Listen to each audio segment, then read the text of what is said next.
Hello दोस्तों, देसी मैथिली में आप सभी का स्वागत है। चलिए 15 अति महत्वपूर्ण प्रश्न लेके आए हैं जो इंडियन आर्मी में 100% पूछा जाएगा। क्या 100% पूछा जाएगा? उसे आराम से समझेंगे, बढ़िया से समझेंगे।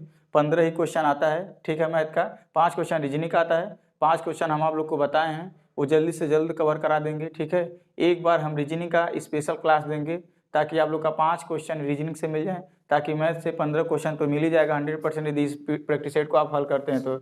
अगर इसमें आपका ठीक ठाक स्कोर जा रहा है तो जरूर जाएगा, ऐसा बात नहीं है। इसको थोड़ा सा हम मतलब इजी से इजी भी और कठिन से कठिन भी प्रश्न दे रहे हैं ताकि आप लोग के एग्जाम में आने जो भी प्रश्न आ जाए उसे आप हल कर लें। चलिए बिना बात किए दोस्तों हम क्वेश्चन देते हैं आपकी स्क्रीन पे। बिना बात किए क्वेश्चन देते हैं, बहुत इंपॉर्टेंट क्वेश्चन है ये, परसेंटेज का सवाल है।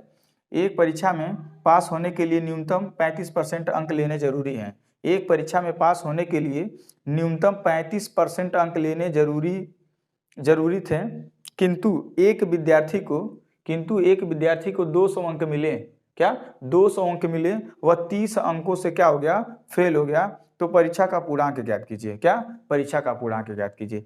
इस सवाल में ना बहुत इंपॉर्टेंट सवाल है, ठीक है। इसको समझते हैं। चलिए मान लीजिए कि परीक्षा का कुल पूर्णांक था, परीक्षा का कुल पूर्णांक मान लीजिए, परीक्षा का कुल पूर्णांक मान लीजिए 100%। क्या?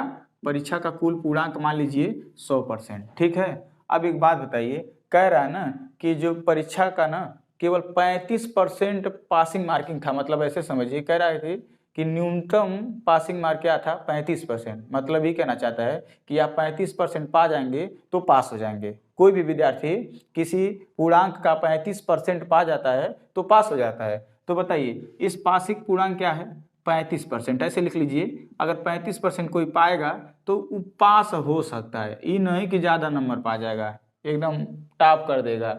मतलब कह रहा है कि 35% पा जाएगा तो पास हो जाएगा।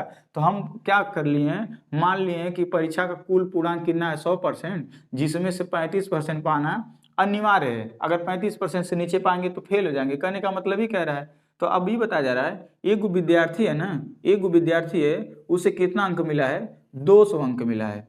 कितना अंक मिला है? 200 अंक मिल गया है, परंतु वह 10 अंकों से क्या हो गया? फेल हो गया है। मतलब साथियों, अगर वही 10 अंक पा गया होता तो पास नहीं हो जाता। मतलब जितना पासिंग पूर्णांक है, अगर 10 अंक पा गया होता तो पास हो जाता, परंतु 200 अंक पा गया, 10 अंकों से फेल हो गया, यानी 10 नंबर और यह पा गया होता, यानी 210 नंबर, तो पास नहीं हो जाता। तो यही मामला होता है। अब इसको हम पता किसके बराबर रखेंगे? 35% बराबर, यानी यहाँ 35% पाता तो पास हो जाता। क्वेश्चन में बन रहा है कितना? 210 अंक पाता तो पास हो जाता है, यानी 35% बराबर 210 अंक है।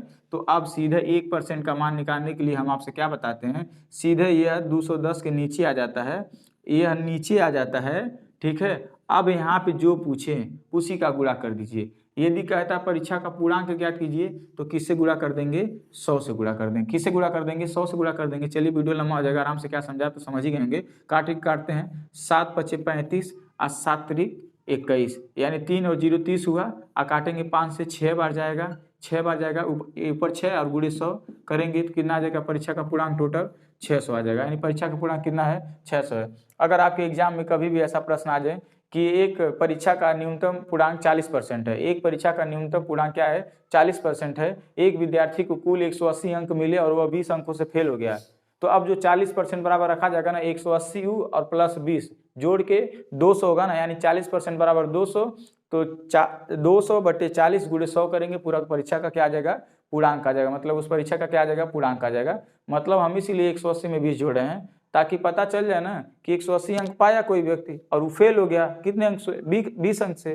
तो वही 20 यदि पाता है तो पास हो जाता है, यानी 200 पाता तो पास हो जाता है, अब परसेंटेज में 40। इसी प्रकार ये भी सवाल है, 100 कोई विद्यार्थी है, उसे 200 कितना मिलते हैं? 200 अंक मिलते हैं और 10 अंकों से फेल हो जाता है, यानी यहाँ 210 अंक पाता पास हो जाता है। परीक्षा में बोला पासिंग मार्किंग कितना है? पूर्णांक पासिंग पूर्णांक कितना है? 35%, यानी यहाँ 35% पाता तो पास हो जाता, और क्वेश्चन में 210 अंक पाता तो पास हो जाता है। इसके बराबर हमने रख दिया, आंसर आ गया। चलिए अगला क्वेश्चन देते हैं, ठीक है। अगला क्वेश्चन देते हैं, बिना बात किए अगला क्वेश्चन देते हैं। दोस्तों अगर वीडियो पसंद आएगा पूरा वीडियो तक बने रहिएगा, ठीक है, पूरा वीडियो तक बने रहिएगा। हम वादा करते हैं पहले वीडियो में मतलब पहले क्वेश्चन में थोड़ा हम भी डर के मतलब क्लास लेते हैं कभी कभी, ठीक है, पहली बार है ना, ऑफलाइन क्लास लेते थे, कभी ऑनलाइन क्लास लेते नहीं थे, ठीक है, तो डर तो सबको लगता है, थोड़ा डर मैनेज करिएगा। अभी आगे क्वेश्चन आएगा तो बढ़िया से समझाएंगे। लिखिए, दो संख्याओं का अनुपात 4:5 है। क्वेश्चन आपकी स्क्रीन पे दिख रहा है कि दो संख्याओं का अनुपात 4:5 है, यदि इनका लसा क्या है 60 है तो इनका मसा ज्ञात कीजिए। इनका लसा 60 है तो इनका मसा ज्ञात कीजिए। इस सवाल को लगाने के लिए आप क्या करेंगे, पहले लिख लीजिएगा दो संख्या किस किस अनुपात में है, किस किस अनुपात में है, 4:5 है ना, कितने अनुपात में है, दो संख्या 4:5 के अनुपात में, ठीक है, 4:5 के अनुपात में है। और दिया है क्वेश्चन में इनका लसा क्या, इनका एलसीएम कितना दिया है 60 दिया है। इस क्वेश्चन में कहा है दो संख्या है जिनका अनुपात 4:5 है और लसा 60 है, तो इनका मौसा ज्ञात कीजिए। देखिए इस सवाल को लगाने से पहले आप एक ध्यान रख लीजिएगा, ये जो भी अनुपात वाला सवाल आएगा ना, ये लसा मौसा का चैप्टर का सवाल है। तो देखिए ये लसा दिया है ना, तो ये किसी के बराबर जाएगा, ये अनुपात के बराबर जाएगा किसी के, तो कैसे जाएगा, कौन सा रखे, क्या 5 और 9 करके करें कि इसको 4 के बराबर रखे कि 5 के बराबर रखे, ये बहुत अंतर होता है ना, बहुत ये लोग समझने में बहुत दिक्कत करते हैं। तो हम आपको बताते हैं साथियों, ये लसा दिया है ना, ये दोनों संख्याओं का लसा दिया है ना, तो ये पता किसके बराबर जाएगा, ये दोनों संख्याओं के लसा के बराबर रखा जाएगा। अगर ये मौसा दिया रहता तो इन दोनों के मौसा के बराबर इसको रखते हैं। ये अगर किसी एक संख्या की बात करता मैं, जैसे इसकी पहली संख्या की बात करता है तो 4 के बराबर होता है, दूसरी संख्या के बराबर करता है, ये दूसरी संख्या है तो ये 5 के बराबर होगा। कुछ नहीं कहा, बोला है लसा है ना ये दोनों संख्या का, तो बताइए यहाँ दोनों संख्या का लसा लेंगे तो क्या आएगा। अब लसा लेने का तरीका आपको बताया ना जाता है, 4 और 5 का, ऐसे ही लसा लेंगे, 4 एक का नम 4, 5 उतर जाएगा, अब एक बार 5 से 4 5 20, यानी यहाँ अनुपात का लसा कितना आया 20 आया।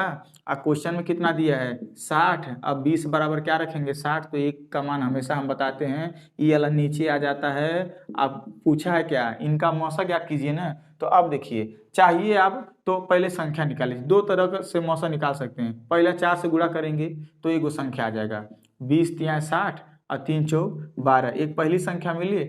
अब फिर अगर यहाँ 5 से अगर गुणा कर देंगे, अगर यहीं पे 5 से गुणा कर देंगे तो है दूसरी संख्या प्राप्त हो जाएगी। तो दूसरी संख्या कितना प्राप्त होगी 20 तिया 60, हुआ काटेंगे, फिर कहा दोबारा हम एक बार लिखे, मतलब कि 20 बराबर 60, तो फिर 5 बराबर क्या निकाले, मतलब मिटा के यहाँ 4 को हटा के 5 रखें ताकि इसका मान निकल जाए, तो फिर 5 तिया 15 आ जाएगा। फिर अब देखिए, अब या तो संख्या निकल गया तो क्या पूछा इन दोनों संख्याओं का मौसा, तो बताइए इन दोनों संख्याओं का मौसा क्या हो जाएगा, 12 और 15 का मौसा क्या होगा, मौसा माने वो सबसे बड़ी संख्या ज्ञात कीजिए जो ये दोनों को क्या करें काट दें। मौसा मतलब होता है विभाजित करने वाली संख्या, यानी बड़ी से बड़ी संख्या आप ढूंढ के लाइए कि 12 और 15 को काट दें, तो हमें मिला केवल 3, क्या मिला 3 ही एक ऐसी संख्या है जो दोनों को काट देगी, इससे बड़ी संख्या ऐसी कोई भी नहीं है जो इन दोनों को काट दें, ठीक है, 3 से बड़ा कोई नहीं। अगर 4 लेते तो 4 इसको काटेगा पर इसको नहीं काट पाएगा, अगर 5 लेंगे तो 5 इसको काटेगा पर इसको नहीं काट पाएगा। तो मौसा मतलब होता है मन वो संख्या विभाजित करती है मौसा, ठीक है, मौसा क्या करता है विभाजित करता है। तो या तो ऐसे निकाल लीजिए 12 और 15 का मौसा कितना होगा, मौसा माने HCF कितना हो जाएगा, आंसर क्या होगा 3 हो जाएगा, इसका आंसर क्या हो जाएगा। या तो डायरेक्ट भी आप लगा सकते हैं, डायरेक्ट मतलब अब यही निकाल लीजिए, पहले 1 बराबर कितना आ जाए, देखिए पहले क्या करिएगा, अब यहाँ समझ गए ना, अब फिर इसे मिटाते हैं। मान लीजिए अगर क्वेश्चन ऐसे ही रहे तो अगर यहाँ लसा कितना लिए 20, यहाँ लसा कितना था 60, तो 20 बराबर 60, 20 बराबर 60, तो 1 बराबर ऐसे निकाल लीजिएगा, 1 बराबर 20 तिया 60, नहीं तो यहाँ से 20 एक का नम 20, अब 20 तिया 60 ऐसे ही काट लीजिएगा। 1 बराबर 3 आ गया, क्या 1 बराबर 3 आ गया ना, तो या तो डायरेक्ट यहीं से निकाल सकते। बताइए 4 और 5 का मौसा कितना होगा, 4 और 5 का मौसा कितना होगा 1 होगा। 1 मतलब ऐसी कोई संख्या है का जो 4 को भी काट दे और 5 को काट दे, कोई संख्या है, 2 लेंगे तो 4 को काटेगा 5 को नहीं काटेगा, इसीलिए 1 मान लेंगे। अब जो सबको काट देता है वह होता है मौसा, और बड़ी संख्या भी होनी चाहिए।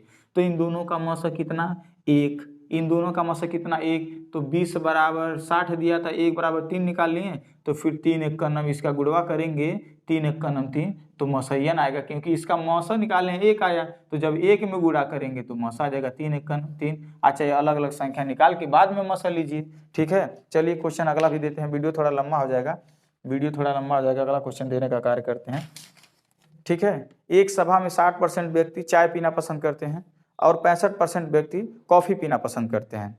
यदि उस सभा में चाय और कॉफ़ी दोनों पीने वालों की संख्या 75 है तो उस सभा में कुल कितने व्यक्ति बैठे हैं? उस सभा में कुल कितने व्यक्ति बैठे हैं? अगर आपके एग्जाम में ऐसा प्रश्न आ जाएगा तो कुछ नहीं करिएगा, सीधे लिखिएगा ना, सीधे लिखिएगा 60% क्या पी रहे हैं?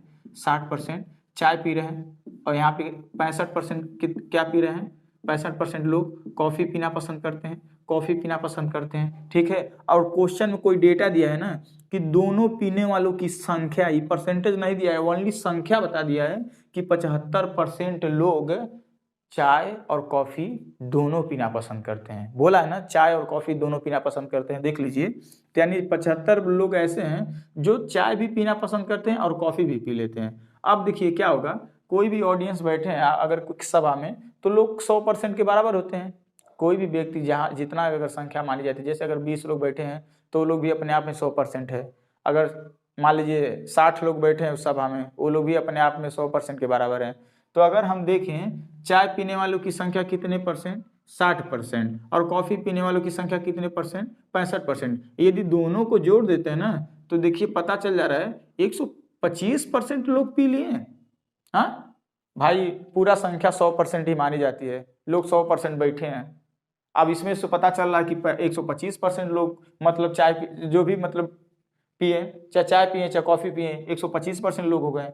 तो यानी आप हमेशा दोनों को जोड़िएगा, आप 100 से जितना ज़्यादा जाएंगे ना, आप जान जाइएगा उतने परसेंट लोग ना दोनों पीना पसंद किए हैं। क्या? उतना परसेंट लोग दोनों पीना पसंद करते हैं। तो देखिए कोई भी चीज़ होता है, मान लीजिए कुल व्यक्तियों की संख्या कितनी रही होगी, मान लेते हैं 100% है ना, कुल नीचे लिखते हैं, पता नहीं दिखेगा नहीं, मान लीजिए कुल व्यक्तियों की संख्या कितनी रही होगी?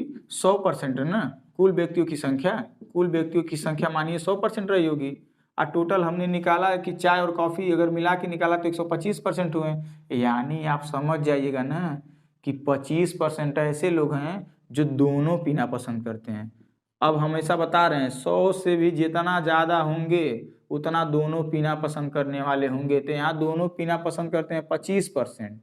कैसे 25% आया? देखिए 100 से ज़्यादा हुआ ना, लोग पूरा बैठे हैं 100% है ना, पर हो गया कितना परसेंटेज जोड़े हैं तो 125% हो गया। यानी समझिए कि जो 25 100 से जो भी ज़्यादा जा रहा है ना वो दोनों पीना पसंद करते हैं, यानी दोनों लोग पी लिए हैं। तो यहाँ दोनों लोग पीने वाले की संख्या परसेंटेज भी कितना है? 25। अब क्वेश्चन में कितना दिया है? 75। यानी 25% बराबर 75, 1% का मान हमेशा बताते हैं, ये नीचे आ जाएगा। ठीक है, ये सवाल थोड़ा मतलब आएगा एग्जाम में, थोड़ा लेवल का है आप लोगों का, ठीक है, इसीलिए थोड़ा इसे आराम से समझाते हैं। ठीक है, बस हमें जल्दीबाजी इस बात का होता है कि पता नहीं वीडियो लंबा होगा, क्या सोचेंगे क्या नहीं सोचेंगे, इसीलिए थोड़ा जल्दीबाजी से समझा देते हैं, नहीं तो हम बहुत बढ़िया भी समझा सकते हैं। ठीक है, 25 या 75 कितना आ जाएगा? गुणा करेंगे तो 300। यानी उस सभा में कुल कितने लोग बैठे हैं? 300 लोग बैठे हैं। मान लीजिएगा उस सभा में कुल कितने परसेंट लोग हैं? 100%। ठीक है, 60% चाय पीने वाले हैं, 65% कॉफ़ी पीने वाले हैं। दोनों को जोड़िएगा, जितना बाहर जाएगा 100 से उतना जान जाइएगा कि दोनों पीना पसंद करते हैं। यानी यहाँ दोनों पीना पसंद कितना किए हैं, क्वेश्चन में कितना दिया है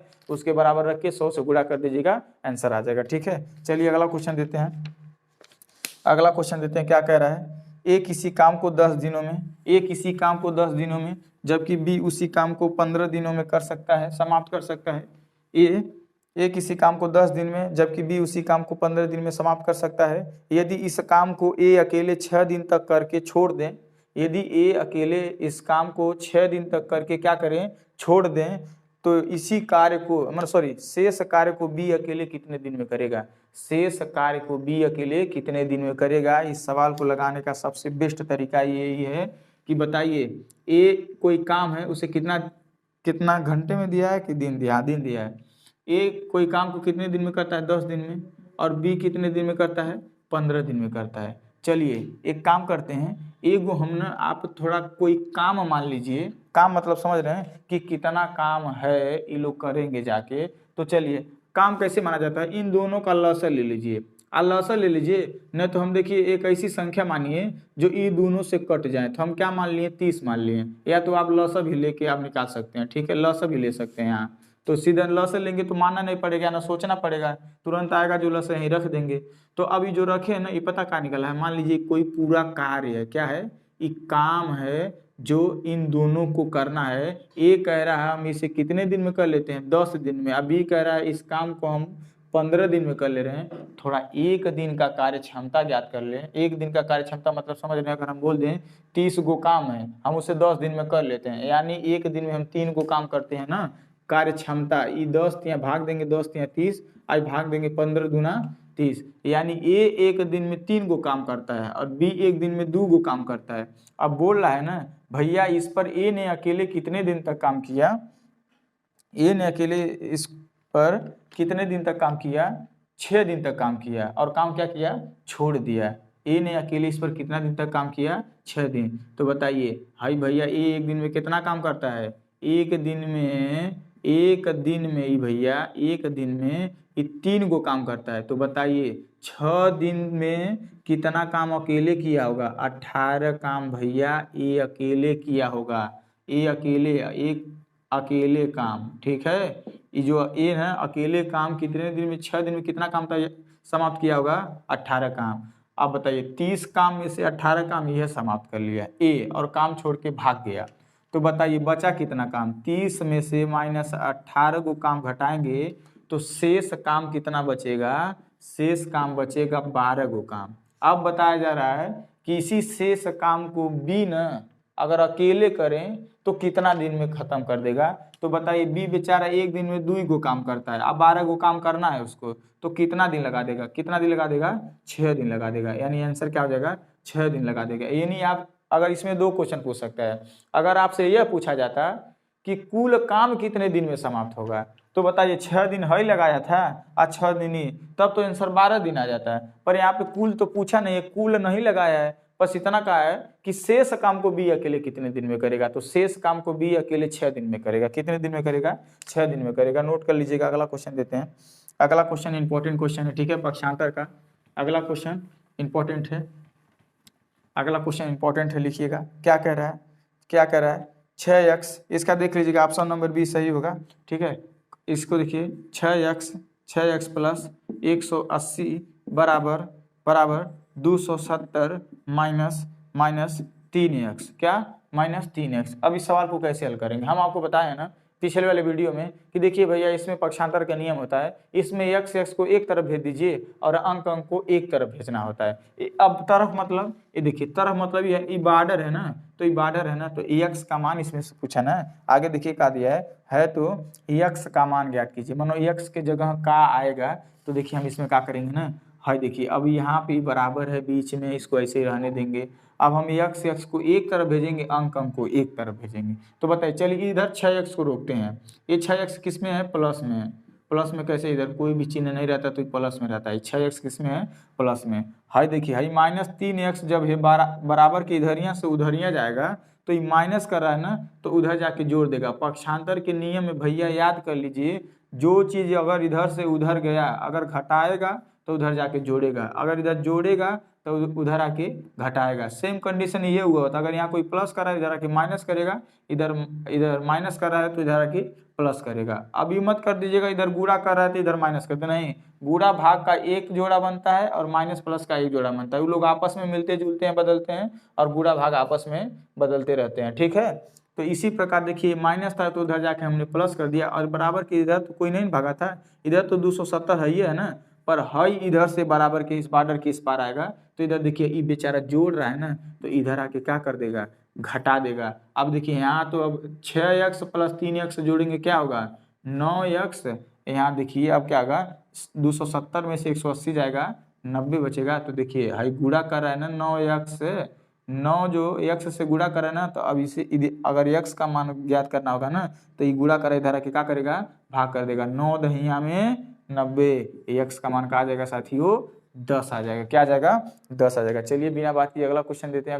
अगर वीडियो पसंद आएगा तो जरूर लाइक करिएगा। लाइक करने से और सब्सक्राइब करने से कुछ नहीं जाएगा, बस आप ऐसे ही क्लिक कर देंगे हो जाएगा। और प्यारा सा कमेंट भी कर दीजिएगा आप वीडियो कहाँ से देख रहे हैं, ताकि हमें भी पता चले कि हमारा वीडियो यहाँ तक पहुँच रहा है, और हमें और मेहनत करना चाहिए आप लोग के प्रति। और हम वादा करते हैं जो भी मेरा पिछला भी प्रैक्टिस सेट जो दिए है ना, जितना प्रैक्टिस सेट ला रहे हैं ना, अगर आप प्रैक्टिस सेट ही हल करके जाइए ना, तो आप 15 में 15 पाएंगे। रही बात 5 नंबर रीजनिंग का, तो भी हम दिलवाने का काम करेंगे। जब 10 दिन पेपर रह जाएगा तब आपको हम तत्काल में देंगे, तत्काल में जाके आप उसे कर लेंगे। तब तक के लिए हमारे चैनल को आप सब्सक्राइब कर दीजिएगा, ठीक है। तब तक हमारे चैनल को सब्सक्राइब कर दीजिएगा, बेल आइकन भी दबा दीजिएगा ताकि कोई भी वीडियो बनाए आप तक नोटिफिकेशन जल्दी से जल्दी पहुंचे। चलिए, ये भी क्वेश्चन इंपॉर्टेंट है, रेलगाड़ी का है। ठीक है, 100 मीटर लंबी रेलगाड़ी 72 किलोमीटर प्रति घंटा की चाल से जाते हुए एक पुल को 30 सेकंड में पार कर जाती है, तो पुल की लंबाई ज्ञात कीजिए। क्या? पुल की लंबाई ज्ञात कीजिए। इस सवाल को हम कैसे हल करेंगे? इस सवाल को हल करेंगे, देखिए हम आपको बताए हैं, कोई भी ट्रेन होती है, किसी व्यक्ति या किसी खंभे को पार करेगी तो अपनी दूरी ही केवल तय करती है। जैसे अगर हम कह दें एक रेलगाड़ी की चाल 72 किलोमीटर प्रति घंटा है, वह 30 सेकंड में किसी व्यक्ति को पार कर जाती है, तो उस कंडीशन में जो भी दूरी आएगा ना, निकालेंगे हम ट्रेन का, वो केवल ट्रेन का ही दूरी आएगा। पर इसमें क्या है? प्लेटफार्म है, पुल है, तो कोई भी ट्रेन किसी पुल अथवा पुल या प्लेटफार्म को पार करती है तो साथ में अपनी भी दूरी तय करती है। जिस समय में जिस चाल से रेलगाड़ी उस पुल को पार की है ना, तो उसमें अपनी भी लंबाई पार करेगी और उस पुलवा की भी लंबाई पार करेगी। जैसे एग्जाम्पल के लिए अगर हम आपको ये मार्कर दे रहे हैं, मानिए इस पुल की लंबाई क्या है? 200 मीटर है, और इस ट्रेन की भी लंबाई क्या है? 200 मीटर है। तो देखिए ट्रेन ना यहाँ से स्टार्ट करते हैं, इस वाले सिरे से स्टार्ट करते हैं, ये जाएगी, ऐसे ट्रेन जाएगी ना, तो देखिए अभी 200 मीटर दूरी चल दी पर पुल को पार नहीं कर पाई। फिर अगली भी दूरी जब ऐसे 200 मीटर बढ़ेगी ना, तब इस पुल को पार करेगी। यानी 200 मीटर ही था, 200 मीटर टोटल 400 मीटर दूरी तय की ना। तो जो भी ट्रेन ना भैया 72 किलोमीटर प्रति घंटा की रफ्तार से 30 सेकंड में दूरी तय की है ना, वो अपनी भी दूरी तय की है और पुल का भी दूरी तय की है। इसीलिए पहले ऐसा सवाल कभी भी आएगा ना, तो पहले ऐसा किनारे रख दीजिए। ट्रेन की लंबाई कितनी मीटर है? 100 मीटर। ये आपको पता होनी चाहिए कि ट्रेन की लंबाई कितनी है? 100 मीटर। यानी रेलगाड़ी की लंबाई कितनी है?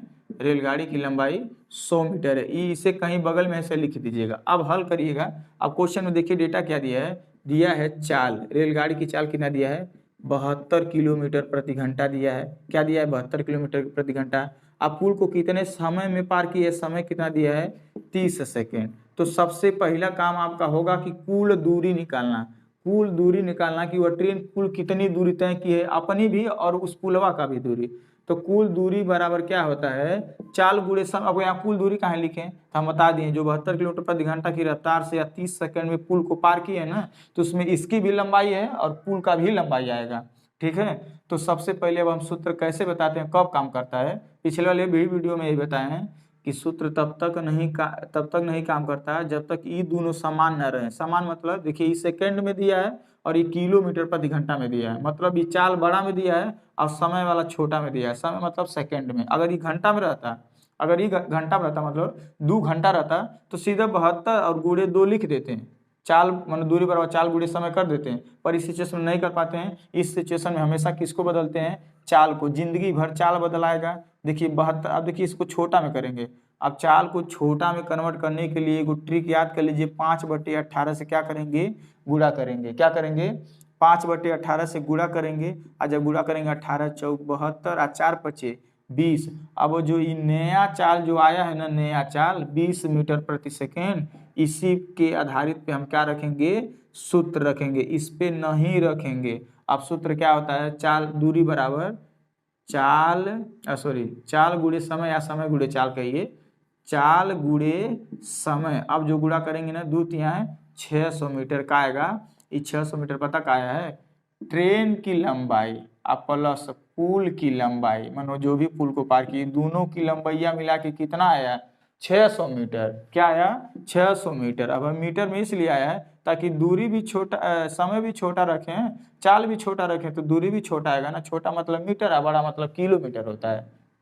ठीक है, तो अभी जो भी दूरी आया ना, तो 30 जो भी दूरी तय की है ना 30 सेकंड में रेलगाड़ी 20 मीटर प्रति सेकंड के चाल से वो 600 मीटर दूरी तय की है, यानी ट्रेन का भी और पुल का भी। तो बताइए, अगर इसमें से रेलगाड़िया का लंबाइया 100 मीटर घटा देंगे तो क्या पुलवा का लंबाइया नहीं हो जाएगा 500 मीटर? हो जाएगा ना। ये सवाल थोड़ा इंपॉर्टेंट था, इसीलिए थोड़ा आराम से समझाए हैं। ठीक है, अब अगले क्वेश्चन की तरफ बढ़ते हैं। ऑप्शन नंबर जो भी देख लीजिएगा हो जाएगा। ऑप्शन नंबर कहाँ पे है? जो भी है ऑप्शन नंबर आप देख ही लीजिएगा। ऑप्शन नंबर बी वाला सही है। ठीक है, ऑप्शन नंबर बी वाला सही है। चलिए अगले क्वेश्चन की तरफ बढ़ते हैं। क्या कह रहा है क्वेश्चन? इंपॉर्टेंट ये भी क्वेश्चन है, ये भी इंपॉर्टेंट क्वेश्चन है। दिया है 700 714 भागा 7, 714 भागा क्या दिया है 7, माइनस 50 गुणे 2 दिया है और प्लस 50 गुणे 3 दिया है। क्या 50 गुणे 3, इसका मान बताना है। इसका मान अब हम कैसे बताएंगे, इसका मान हम कैसे बताएंगे, ठीक है चलिए बताते हैं, चलिए बताते हैं। अब इस सवाल को देखिए, हम आपको बताए हैं ना बोर्ड मास क्या होता है। बोर्ड मास एक ऐसा सवाल का नियम बताता है कि आपको सबसे पहले काम करना है। बोर्ड मास को हल्का सा दर्शा देते हैं।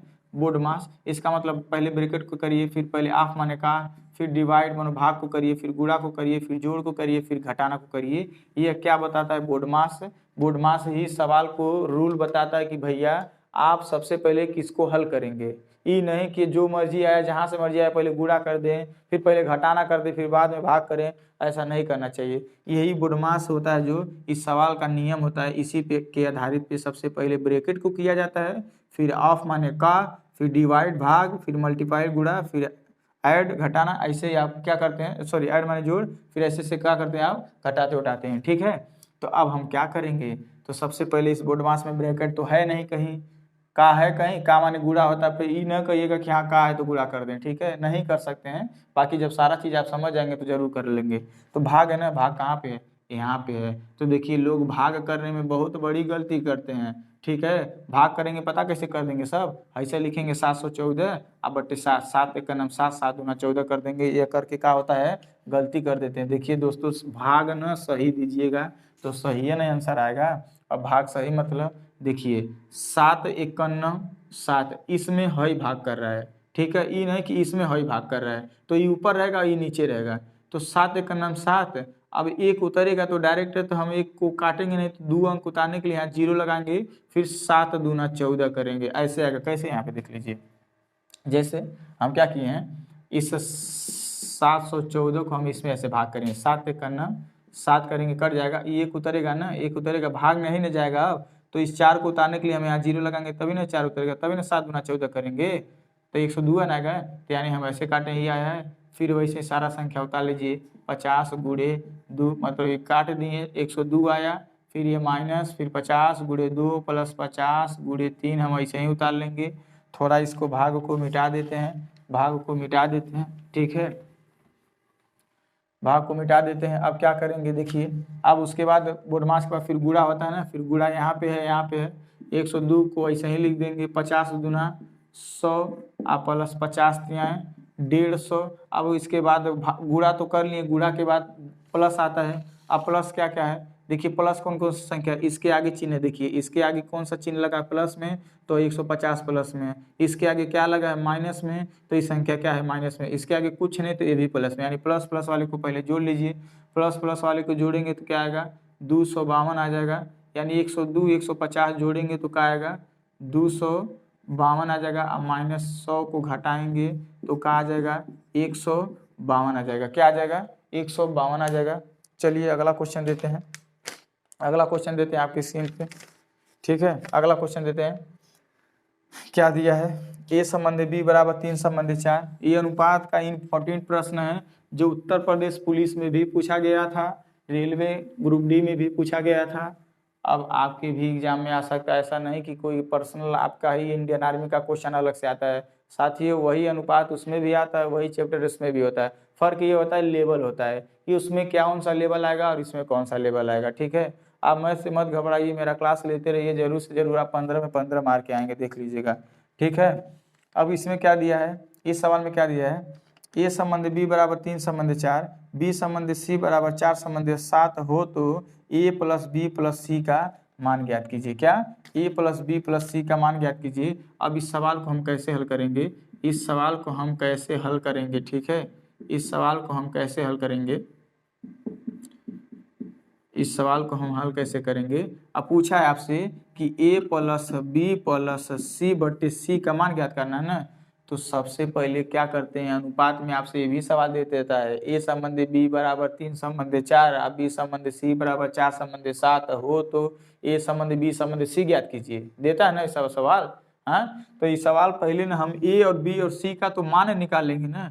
तो देखिए ए और बी और सी का मान निकालने के लिए ना तो एक तरीका बताया जाता है, ए को पहला पैटर्न ऐसा रख लीजिए, ए संबंधी बी और फिर है दूसरा का पैटर्न जब रखिएगा तो नीचे वहाँ रख दीजिएगा बी संबंधे सी। तो जब गुणा गणित जो भी करेंगे ना तो क्या आता है ए बी सी का मान आता है। तो अब हम कैसे रखते हैं, देखिए पहला पैटर्न ऐसे रख लीजिएगा ए संबंधे बी और फिर है दूसरा का बी संबंधे सी, यानी बी के नीचे बी रहना चाहिए, बी के नीचे बी रहना चाहिए। फिर ऐसे करिएगा जैसे देखिए ए बी बी सी। अब देखिए ऊपर नीचे नहीं रखिएगा, एगो भरने का एगो भरा जाता है, ठीक है। भरा कैसे जाता है, इधर क्या खाली है 4, इधर क्या खाली है 4। अभी ना कहिएगा 7 को ऊपर ले जाके भी 7 लिख दे, नहीं, ऊपर नीचे नहीं आएगा कोई भी संख्या, ऐसे दाएं बाएं रख सकते हैं। ऐसे नहीं कि ऊपर वाली संख्या नीचे आ जाएगा, नीचे खाली है तो नहीं ना। अब देखिए एकदम बराबर बराबर आ गया ना, तब गुणा कर दीजिए, ठीक है। 4 तिहाई 12 कर दीजिए, 4 चौक 16 कर दीजिए, 4 सत्ते 28 कर दीजिए, ठीक है।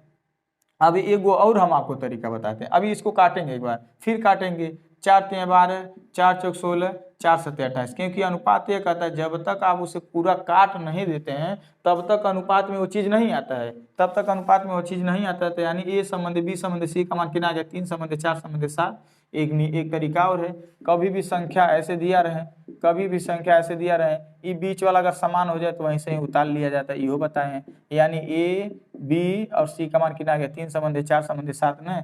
तो आप तो आंसर तो ये नहीं पूछा ए बी सी का मान ज्ञात कीजिए, बोला है ए प्लस बी प्लस सी बटे सी का मान ज्ञात कीजिए। अब जब आपको ए और बी और सी का जब मान आ ही गया तो वहीं ले जाके रख दीजिए ना। ए की जगह यहाँ क्या रखेंगे 3, ए की जगह यहाँ क्या रखेंगे, ऐसे इधर रख लेते हैं, ए की जगह क्या रखेंगे 3, तो ऐसे 3 रख देंगे। आप प्लस है तो बीच में प्लस, बी की जगह यहाँ क्या रखेंगे 4, तो 4 रख देंगे। सी की जगह यहाँ क्या रखेंगे 7, तो 7 रख देंगे। और नीचे वो का है सी, तो 7। देखिए जब ई नहीं ऐसा ऐसा काट दीजिएगा, नहीं, जब तक जोड़ेंगे नहीं और तब तक तोड़ेंगे नहीं, ये जान लीजिएगा। 7 4 11 3 14 आ बट्टे है इसको 7 आ काटेंगे 7 दूना 14, आंसर आ जाएगा 2 आ जाएगा। ऑप्शन नंबर बी सही है, देख लीजिएगा ऑप्शन नंबर क्या है, बी सही है। अगला क्वेश्चन देते हैं, अगला क्वेश्चन देते हैं, ये भी इंपॉर्टेंट है।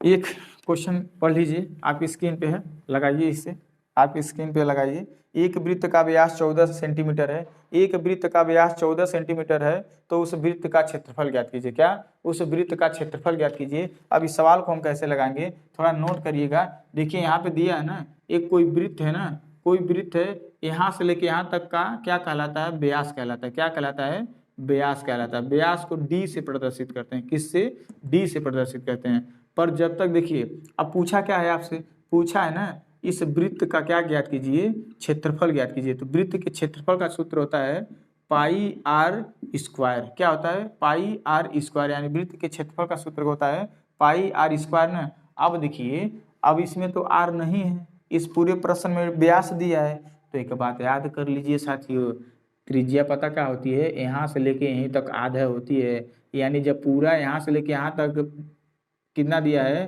14, तो क्या यहाँ से लेके यहाँ तक 7 नहीं हो जाएगा। यानी ये भी जान लीजिए कि व्यास के आधा क्या होती है, त्रिज्या होती है। अगर व्यास 10 होगा तो त्रिज्या 5 होगी, अगर व्यास 14 होगा तो त्रिज्या क्या होगी 7 होगी। तो यहाँ आर का मान ऑटोमेटिक क्या आ जाएगा 7 आ जाएगा। जब आर का मान 7 आ जाएगा तो क्षेत्रफल पूछा है तो यहीं ले जाके मनवा रख दीजिए। पाई का मान 22/7 और आर का मान 7 था, तो 7 का स्क्वायर मानो 2 गो 7 और 7 से 7 कैंसिल, 22 सत्ते गुणा करेंगे 154 सेंटीमीटर स्क्वायर आ जाएगा। क्या आ जाएगा 154 सेंटीमीटर स्क्वायर आ जाएगा। चलिए अगला क्वेश्चन, ये इंपॉर्टेंट है, आ भी सकता है और आता ही है, ठीक है, आ नहीं सकता है, आएगा, ये भी जान लीजिए, ठीक है, ये भी आएगा। चलिए अगला क्वेश्चन देते हैं, ये भी बहुत इंपॉर्टेंट है साथियों, ये सवाल इंपॉर्टेंट है। इसमें देखिए हम ऐसा जोड़ के आपको सवाल देते हैं ताकि एक चीज से दो दो सवाल लग सकें, ठीक है, एक चीज से दो दो सवाल लग सकें। अब क्या दिया है, दिया है एक गोले की त्रिज्या और वर्ग का भुजा दोनों समान है। क्या है, दोनों समान है। यदि वर्ग का परिमाप 84 सेंटीमीटर है तो गोले की क्या आयतन ज्ञात कीजिए। क्या, गोले की आयतन ज्ञात कीजिए। अब इसमें को कैसे लगाएंगे, अब हम ऐसा बताते हैं साथियों, सूत्र वाला जो भी सवाल होता है पहले आपको आपके डेटा में क्या क्या पूछा है, क्या क्या दिया है। तो पहला नंबर ही कह रहा है कि एक गोला है ना, एक गोला है ना, एक गोला है, एक कोई गोला है और एक गोला और एक वर्ग है कोई ना, एक वर्ग है। क्या, एक वर्ग है, एक गोला और एक वर्ग है ना, इसका भुजा और इसका त्रिज्या ये दोनों क्या है, समान है। गोले का त्रिज्या और वर्ग का भुजा, भुजा माने ए होता है, मानो भुजा को ए से प्रदर्शित करते हैं। अगर जहाँ भुजा रहता है वहाँ पे ए भी रख दिया जाता है, मानो उसका भी ए का भी नाम भुजा कहते हैं। अब कह रहा है गोला का त्रिज्या और वर्ग का भुजा दोनों समान है। अब देखिए, अब इसमें एक डेटा दिया है कि वर्ग का क्या दिया है, वर्ग का परिमाप दिया है। क्या दिया है, परिमाप। क्वेश्चन में क्या दिया है, वर्ग का परिमाप 84 सेंटीमीटर है। क्या, 84 सेंटीमीटर, यही सब डेटा दिया है। तो आपसे पूछा है ना कि गोले का क्या ज्ञात कीजिए, गोले का आयतन ज्ञात कीजिए। तो गोले का आयतन का एक सूत्र बता रहे हैं, नोट कर लीजिएगा, 4/3 पाई आर क्यू होता है। क्या, गोले का आयतन बराबर होता है 4/3 पाई आर क्यू, ये एक सूत्र होता है। तो सबसे पहले ये पूछ रहा है, तो ये पूछने के लिए इसे चाहिए क्या, इसे चाहिए आर। तो आर तो इस डेटा में है ही या नहीं है, तो जब नहीं है तो भैया ना, तो कोई तो ऐसा एक माध्यम दिया होगा जिससे आर जरूर निकल जाएगा। अब यहाँ से निकलेगा, बोला गोले का वर्ग और गोले का त्रिज्या और वर्ग का भुजा दोनों समान है ना। तो अब यहाँ पे देखिए, अब वर्ग क्या होता है, वर्ग की प्रत्येक भुजा हम आपको पिछले वाले वीडियो में बताए हैं, इहो इहो और इहो समान होता है। तो देखिए, और परिमाप माने क्या होता है, ये आरी आरी के मेड़ी की जो लंबाई है ना, उसी को क्या कहते हैं, परिमाप। मतलब जितना है चिन्हवा है ना, ये चिन्हा रेखा, उसी को अगर हम जोड़ देंगे तो टोटल क्या आ जाता है, परिमाप। तो देखिए 4 को चिन्हा है ना, तो है जो दिया है ना 4 के बराबर है, तो 1 बराबर 21 आ जाएगा। क्या, 21 21 21 और 21। अब कहेंगे 21 कैसे आगे हाल दे, तो नहीं, तो याद कर लीजिए ना, वर्ग का परिमाप बराबर होता है 4 गुणे भुजा, 4 गुणे भुजा और 4 गुणे भुजा बराबर दिया है 84। तो जब भुजा ज्ञात करेंगे, गुणा करे इधर के क्या करेगा, भाग करेगा, 21 आ जाएगा। क्या, यानी भुजा मानो ए माने भुजा। जब ए का मान साथियों का आ गया 21 आ जाएगा, ए का मान, तो का आर का मान नहीं 21 आ जाएगा, आ जाएगा ना। तो जब आर का मान 21, जब आर का मान 21 आ जाएगा, यानी गोले की त्रिज्या 21 है और इसका भुजा 21 है। इसका एक भुजा 21 है और गोले का त्रिज्या क्या आ गया, 21 आ गया। अब आ गया ना, अब तो रख सकते हैं ना मान, अब तो रख सकते हैं ना मान। थोड़ा इसको मिटा देते हैं क्योंकि पता नहीं जगह है कि नहीं है, ठीक है। अब क्वेश्चन भी सेट करना होता है हमें, ठीक है। और लोग कमेंट करके बता रहे हैं सर आप वीडियो कभी कभी एक दिन आता कर देते हैं, तो देखिए हम आपको मजबूरी अपनी बता देते हैं। देखिए, अगर जो भी वीडियो रहता है ना, हम उस पर बहुत मेहनत करते हैं, वीडियो बनाते हैं, उसे अपलोड करने तक का हमें कम से कम 5 घंटा समय लगता है। उसको एडिटिंग करते हैं, सब कुछ करने के बाद ना रात भर जग के हम क्या करते हैं, एडिटिंग करते हैं। और कभी कभी हम दोस्तों बहुत नींद लगती है, आंख दर्द करने लगता है, तो हम कभी कभी एक दिन हम रेस्ट ले लेते हैं और सो जाते हैं। बाकी नहीं तो आज से वो भी नहीं करेंगे और आप लोगों के लिए पर डे 11:59 पे हम वीडियो देते रहेंगे। यानी सुबह 11:59 पे, यानी 1 मिनट कम 12 बजे, यानी दोपहर का, ठीक है। जरूर हम वीडियो हमेशा देते रहेंगे और आप लोग लाइव भी आ जाइएगा, ठीक है। तो अब देखिए पूछा है, अब इसका सूत्र रख देंगे ना। अब कैसे सूत्र रखेंगे, अब देखिए 4/3 है, वैसे ही रख देंगे। पाई का मान नोट कर लीजिएगा 22/7 होता है। और आर का मान कितना दिया है, 21 ना, तो है 3 आर है ना, आर का क्यू मतलब 21 गुणे 21 गुणे 21 है। देखिए 7 त्रिक 21 आ 3 से है 3 कैंसिल। अब 21 का गुणा 21 में करेंगे तो 441 होगा। अब 22 चौक 88 होगा। और जब आप गुणा इसका करेंगे ना, जब गुणा करेंगे ना, तो देखिए गुणा करें 8 1 9 8 8 चौक 32 8 चौक 32 से 35, फिर 8 2 35 3 गुणा करेंगे, ठीक है, 5 3 8 38,808 आ जाएगा। क्या आ जाएगा, 38,808 सेंटीमीटर क्यूब। आयतन हमेशा क्यू में आता है, तो क्या लिख देंगे, दिखाई दे रहा है, हाँ हो सकता है ज़्यादा नीचे होगा, दिखाई दे रहा होगा, ठीक है। कितना आ जाएगा, 38,808 सेंटीमीटर घन आ जाएगा, क्योंकि आयतन हमेशा घन में होता है, ठीक है। आयतन हमेशा घन में होता है। चलिए अगला क्वेश्चन देते हैं, अगला क्वेश्चन देते हैं, लगाने का प्रयास करिए।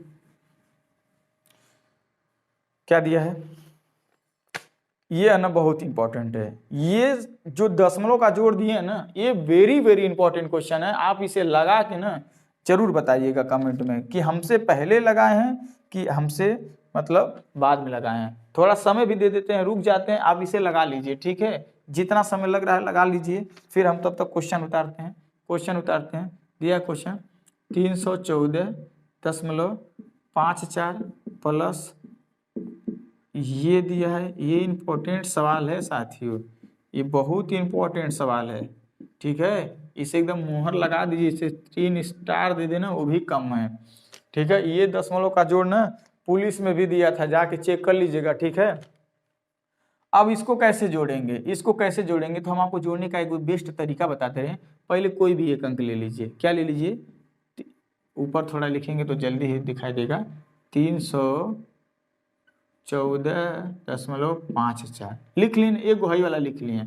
अब इसको कैसे नीचे उतारेंगे, तो देखिए दशमलव के नीचे पहले से दशमलव लिख लीजिए, क्या, दशमलव नीचे दशमलव। उसके बाद इसको अब जोड़ने जा रहे हैं इसको।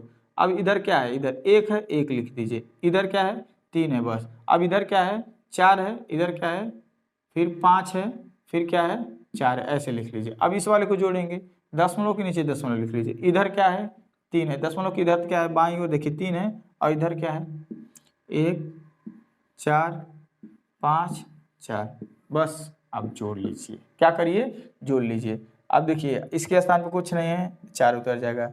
इसके स्थान पे कुछ नहीं, 4 5 9, 4 5 9, 9 4 13, 5 4 9, 9 1 10, और 10 एक हासिल बचा था 11। दशमलव के नीचे दशमलव लगा लीजिए। फिर 4 1 5, 5 3 8, फिर 4, फिर 3, यानी 348.1394। क्या आ जाएगा क्वेश्चन, 348 दशमलव गुड़ा, गलती तो नहीं ना किए हैं, देख लेते, जोड़ लेते। 4 5 4 9, 5 4 9 4 13, हाथ में 1 5 4 9 1 10 1 11, हाथ में 1 दशमलव लगा, 4 1 5 5 3 8, और इसमें 1 बचा था ना, यहाँ पे 9 हो जाएगा। क्या हो जाएगा, 9 हो जाएगा, ठीक है। तो आ जाएगा ऑप्शन में, देख लीजिए जो सही है इसमें, कौन सा सही है। क्वेश्चन कहाँ गया भैया, हाँ क्वेश्चन 349.1394, यानी ऑप्शन नंबर पहला ही सही है, ऑप्शन नंबर पहला सही है। चलिए ये भी इंपॉर्टेंट क्वेश्चन है। अगला क्वेश्चन आपकी स्क्रीन पे देते हैं, ठीक है। इसको रखने का तरीका ये, दशमलव के नीचे दशमलव लिख दीजिए, उसके बाईं ओर कितना है, दाईं ओर कितना है, सब संख्या लिखते जाइए, और सब संख्या एकदम सीरियल लाइन में लिखिए, ताकि उसके उसके सोझाई में पड़ जाए संख्या, ठीक है। चलिए इस क्वेश्चन को देता है, क्या क्वेश्चन कह रहा है, वह छोटी से छोटी संख्या ज्ञात करें जो 18 15 30 से पूर्णतः विभक्त हो जाए। साथियों ऐसा कभी भी प्रश्न आ जाएगा, कहता है वह छोटी से छोटी संख्या ज्ञात कीजिए जो फला फला फला से पूर्णतः विभक्त हो जाए। इस सवाल को लगाने का सबसे बेस्ट तरीका है, कुछ ना करिएगा, सीधे आप उसका क्या कर लीजिएगा, लॉसा ले लीजिएगा। सीधा क्या करिएगा, लॉसा ले लीजिएगा। सीधा क्या करिएगा, लॉसा ले लीजिएगा, ठीक है। तो लॉसा लेने के बाद ऐसा संख्या, लॉसा जानते हैं हम कहाँ लेते हैं, लॉसा हम इसलिए लेते हैं ताकि है तीनों मिलकर उसे जाके काट दें, और वो एक सबसे छोटी संख्या हो, क्या हो, सबसे छोटी संख्या है, तब इसे काट दें। अब 2 भी 2 से काट रहे हैं, 2 9 18, 15 नहीं कटेगा, ये 15 बार जाएगा, ठीक है। अब चलिए 5 से काट दें, 3 से काट दें, 3 त्रिका 9, 3 5 15, 3 5 15, एक बार 3 से कट जाएगा, एक बार 5 से कट जाएगा, एक बार खत्म हो जाएगा। 2 3 6, 6 3 18, 18 5 90, इसका यानी 90 ही एक ऐसी संख्या है जो इस सब इसे काट देंगे, सब इसे काट देंगे, इसको भाग दे देंगे, और शेष एक भी नहीं बचेगा। यानी शेष जब कुछ ना बचा तो मतलब संख्या कट गई, संख्या क्या हुई, कट गई। चलिए अगला क्वेश्चन देते हैं, दिया है 7 क्रमागत, क्या 7 क्रमागत, थोड़ा मार्कर दीजिए। हाँ अगला क्वेश्चन दिया है कि 7 क्रमागत संख्याओं का औसत 47 है। 7 क्रमागत संख्याओं का औसत क्या है, 47 है। तो सबसे बड़ी संख्या ज्ञात कीजिए, क्या सबसे बड़ी संख्या ज्ञात कीजिए, ये भी इंपॉर्टेंट क्वेश्चन है। चलिए ये औसत का सवाल है साथियों। औसत माने होता है कुल पदों का योग बटे कुल पदों की संख्या। जैसे आपको एक थोड़ा सा समझा दे रहे हैं इसमें, अगर हम बोल दे लिख दे 3 और 4 और 5 का आप औसत ज्ञात कीजिए, थोड़ा लगातार है ना, लगातार मनोक्रमागत कहीं से ले लीजिए, 20 21 22 भी ले सकते हैं। तो थोड़ा का इसका औसत ज्ञात करेंगे ना, कुल पदों का योग और कुल पदों की संख्या। तो इसका लसा आएगा 5 4 9, 9 3 12 और 12/3, यानी औसत क्या आ जाएगा, 4 आ जाएगा। क्या आ जाएगा, 4 आ जाएगा। इस प्रकार अगर हम 5 संख्या दें, 3 4 5 6 7, अब इसका क्रमागत संख्या का औसत पूछें तो देखिए एक चीज़ हम हमेशा बताए हैं, जब भी औसत बताए ना, जब भी संख्या लगातार हो ना, तो औसत हमेशा बीच का होता है, यानी देखिए सबसे जो बीच में रहेगा ना लगातार और रहना चाहिए, लगातार रहना चाहिए, ये ना कि ये 15 रहे 17 रहे थे 24 रहे, ऐसा नहीं, तब नहीं औसत हम बीच का मानेंगे। जब संख्या लगातार हो, अंतर कितना हो का रही जरूरी नहीं एक क्या है, यहाँ 6 भी रहे 8 भी रहे 10 भी रहे, तब वो देखिए इसका औसत क्या आएगा 8 आएगा, देख लीजिएगा, जोड़िएगा 3 से भाग दे दीजिएगा, ठीक है। 10 रहे 15 रहे 20 रहे, तब वो इन तीनों का औसत आएगा 15, देख लीजिएगा। ऐसा संख्या रहे मतलब लगातार अंतर समान हो, ठीक है, तो वो संख्या हमेशा औसत कहाँ का होता है, बीच का होता है, बीच का होता है। तो काहे नहीं सवाल दिया है तो ऐसे ही हम लिख देंगे 7 गो, 7 गो ऐसे लिख देंगे, 1 2 3 4 5 6 7, यानी कोई 7 गो क्रमागत संख्या रही होगी, मान लीजिए, ठीक है। कभी भी ये संख्या लगातार होगी तो औसत कहाँ का होगा, बीच का होगा, औसत कहाँ का होगा, बीच का होगा, ठीक है, नोट कर लीजिएगा। तो अब देखिए जो 47 दिया है ना, औसत दिया है ना, तो 47 को बीचवा में रखेंगे, 3 अंक इधर 3 अंक इधर, 7 हो गया ना। तो देखिए अब संख्या बोला था लगातार, तो अब लगातार लिखेंगे, 47 के बाद क्या आता है 48 रहा होगा, यानी इधर 49 रहा होगा, यानी इधर 50 रहा होगा, इसके पहले इधर 46 रहा होगा, 45 रहा होगा, 44 रहा होगा, यानी लगातार संख्या लिख हो गया ना, ऑटोमेटिक निकल जाएगा लगातार संख्या। है बीच में 47 रख देंगे तो बाद में ऑटोमेटिक पूरा संख्या आ जाएगा लगातार कि कौन कौन सी संख्या थी सातों, ठीक है। तो देखिए साथियों सातों संख्या यही थी। अब इसमें से पूछा सबसे बड़ी संख्या, तो सबसे बड़ी संख्या इसमें से क्या दिख रही है 50, आंसर हो जाएगा 50, ठीक है, क्या हो जाएगा आंसर 50 हो जाएगा। अगला क्वेश्चन देते हैं, ठीक है, अगला क्वेश्चन इंपॉर्टेंट है, भी सवाल लगाइए देगा, ठीक है। हम आपसे क्या बताएं, थोड़ा आज इसलिए नहीं समझा पा रहे हैं, मान लीजिए समझाने का मतलब समझा इसलिए नहीं पा रहे हैं, मेरा सर ना बहुत ज़्यादा दर्द कर रहा है, ठीक है, सर बहुत ज़्यादा दर्द कर रहा है और आँख भी बहुत ज़्यादा दर्द कर रही है, क्योंकि हम 3-3 बजे रात तक जग के थोड़ा मेहनत करते हैं, आप लोग के लिए वीडियो एडिटिंग करते हैं, फिर अपलोड करते हैं, ठीक है, अपलोड करते हैं, हम भी मेहनत कर रहे हैं आप लोगों के लिए, थोड़ा आप भी मेहनत कर दीजिएगा, सब्सक्राइब कर दीजिएगा हमारे चैनल को, ठीक है, और वीडियो को ज़्यादा से ज़्यादा शेयर करिएगा। चलिए अगला क्वेश्चन देते हैं, क्या दिया है कि 20 आदमी किसी काम को 45 दिन में कर सकते हैं, तो 36 आदमी उस काम को कितना दिन में करेंगे। इस सवाल देखिए बार बार आ रहा है ना, और बार बार एग्जाम में भी आएगा, ऐसा नहीं यहाँ पे आ रहा है तो वहाँ पे नहीं आएगा, आएगा एग्जाम में भी आएगा। तो इस सवाल को M1 पे लगता है, M1 D1 अब बराबर M2 D2, मानो दुइये को है ना, दुइये तो दो को रखेंगे, यहाँ पे और भी कुछ होता है, और भी सवाल आता है, जैसे M1 D1 H1 W1, तो कोई डेटा दिया नहीं, दूधुआ को डेटा दिया तो दूधुआ को रख देंगे। तो बोला है कि कितने आदमी, हाँ 20 आदमी, मानो है 20 आदमी, मैन माने आदमी, मानो व्यक्ति करता जो करने वाला हो काम, 20 आदमी किसी काम को कितने दिन में करता है 45 दिन में करता है, कितने दिन में करता है 45 दिन में करता है। तो दूसरा आदमी मानो तो 36 आदमी इस काम को D2 कितने दिन में करेंगे, तो ई 36 D से गुणा करा, इधर जाके क्या करेगा भाग करेगा, यानी हो जाएगा 20 गुणे 45 बटे 36 बराबर क्या हो जाएगा D2। तो काटेंगे 9 चौक 36, 9 पचे 45, 4 से काटेंगे 5 बार, 4 पचे 20 5 पचे 25, यानी D2 बराबर क्या आ जाएगा, D2 बराबर क्या आ जाएगा 25 आ जाएगा, क्या आ जाएगा 25 आ जाएगा। चलिए ये लास्ट क्वेश्चन देते हैं, ये लास्ट क्वेश्चन है, इसे लगाने का प्रयास करिएगा। लास्ट क्वेश्चन है, क्या दिया है, एक नाव धारा के विपरीत 10 किलोमीटर प्रति घंटा की चाल से और धारा के विपरीत 70 किलोमीटर प्रति घंटा की रफ्तार से जाती है, तो नाव की चाल ज्ञात कीजिए। अब इसमें देखिए नाव तथा धारा का ये चैप्टर है। नाव देखिए, नाव तथा धारा में दो चाल होती है, दो लोग होता है, एक धारा की चाल होती है, एक नाव की चाल होती है। जब धारा शांत रहता है तो केवल उसमें नाव की ही चाल काम करती है। जैसे एग्जाम्पल मान लीजिए आप समुद्र में आप नाव लेके जा रहे हैं, समुद्र की लहरें एकदम शांत हैं, धारा न इधर बह रहा है न पानी इधर बह रहा है, एकदम शांत है, तो आप जितने स्पीड से आप नाव को चलाएंगे उतना ही ना स्पीड से भागेगा। पर कहीं धारा भी आप बहता रहे, मान लीजिए धारा ऐसे बह रहा है, इधर बह रहा है 20 किलोमीटर प्रति घंटा की रफ्तार से धारा इधर जा रही है, और आप इसके दिशा मनो जिधर धारा बह रहा है आप उधर भी एक बोट ला रहे हैं, नाव ला रहे हैं जिसकी चाल 40 किलोमीटर प्रति घंटा है। तो देखिए बोट धारा भी कुछ नाव को बढ़ाएगा नहीं बढ़ाएगा।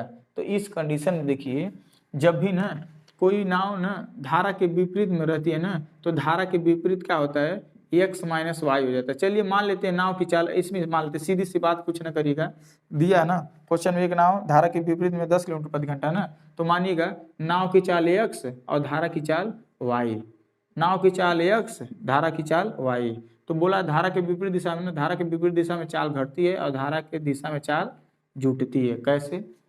अब वो नहीं है ट्रेन वाला कि धारा के विपरीत दिशा में चाल जुड़ जाता है, ठीक है, इसमें घटेगा धारा के विपरीत दिशा में। जानते कहाँ है? क्योंकि मान लीजिए धारा इधर से बह रहा है, धारा इधर से आ रही है 20 किलोमीटर प्रति घंटा की रफ्तार से, हम नाव इधर से लेके जा रहे हैं 50 किलोमीटर प्रति घंटा की रफ्तार से, तो नाव न जो धारा होगा ना वो थोड़ा नाव के पीछे कर देगा, 20 किलोमीटर प्रति घंटा उनको पीछे ढकेलेगा, तो ये 30 किलोमीटर प्रति घंटा की रफ्तार से आगे बढ़ेंगे, इसीलिए माइनस हो जाता है, इसीलिए माइनस हो जाता है। तो देखिए धारा के विपरीत में चाल कितना दिया है? 10 किलोमीटर प्रति घंटा, ऐसे लिखिएगा। और धारा के दिशा में 70 किलोमीटर प्रति घंटा।